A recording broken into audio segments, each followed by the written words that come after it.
Halo, shalom seluruh Bapak Ibu Saudara jemaat Tuhan yang ada di Gereja Betel Indonesia, Simpang Jati Permai, Lubuk Pakam. Senang sekali bisa berjumpa dengan Bapak Ibu Saudara lewat video seperti ini. Kita tahu kondisi Indonesia, bahkan tidak hanya Indonesia, hampir seluruh dunia sedang mengalami pandemi COVID-19. Banyak hal yang Tuhan izinkan terjadi dalam hidup kita. Mungkin kita berkata, Tuhan, kenapa Tuhan izinkan terjadi dalam hidup kita? Dan hari-hari ini kita melihat ada banyak orang kehilangan pengharapan, kehilangan pekerjaan, kehilangan sukacita, kehilangan damai sejahtera. Mereka itu mulai marah sama Tuhan, kecewa sama Tuhan, dan takut menghadapi hari-hari depan. Bapak Ibu Saudara, firman Tuhan mengajarkan kita satu hal di dalam Mazmur 62. Di sini dikatakan, hanya dekat Allah saja aku tenang, daripadanya lah keselamatanku. Hanya dialah gunung batuku dan keselamatanku, kota bentengku, aku tidak akan goyah. Firman Tuhan ini menarik sekali Bapak Ibu Saudara. Lewat ayat yang singkat ini kita mau belajar sama-sama seperti apa yang Raja Daud katakan. Dia berkata, hanya dekat Allah saja. Hanya artinya tidak ada yang lain, satu-satunya. Kalau saya berkata hanya ini handphone yang saya punya, artinya handphone saya hanya satu, nggak ada yang lain gitu ya. Dan Daud berkata, hanya dekat Allah saja aku tenang. Artinya Daud pengen ngomong seperti ini, kalau saya tidak dekat dengan Tuhan, saya nggak akan tenang. Kalau saya jauh dari Tuhan, saya nggak akan tenang. Saya bisa tenang kalau saya dekat dengan Tuhan.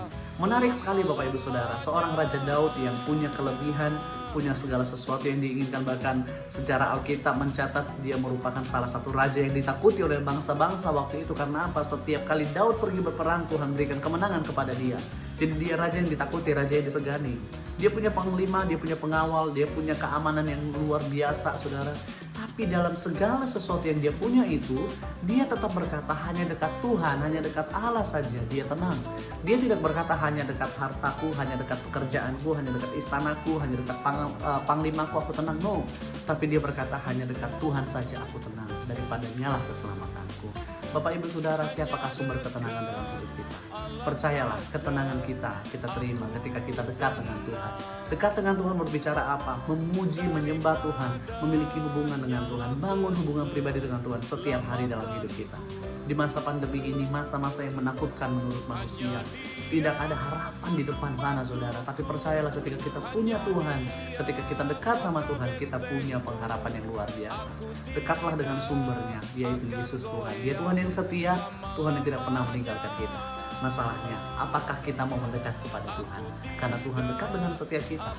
Untuk itu, sekali lagi, Gereja Betel Indonesia, jemaat Tuhan yang ada di Simpang Jati Permai, Lubuk Pakam. Saya Michael Panjaitan, tetaplah dekat dengan Tuhan, milikilah hubungan yang dekat dengan Tuhan, memuji, menyembah Tuhan di dalam setiap hal yang kita lakukan dalam hidup kita. Percayalah, bersama dengan Tuhan kita bisa melewati ini semua. Bersama dengan Tuhan kita lebih dari pemenang. Tuhan Yesus memberkati.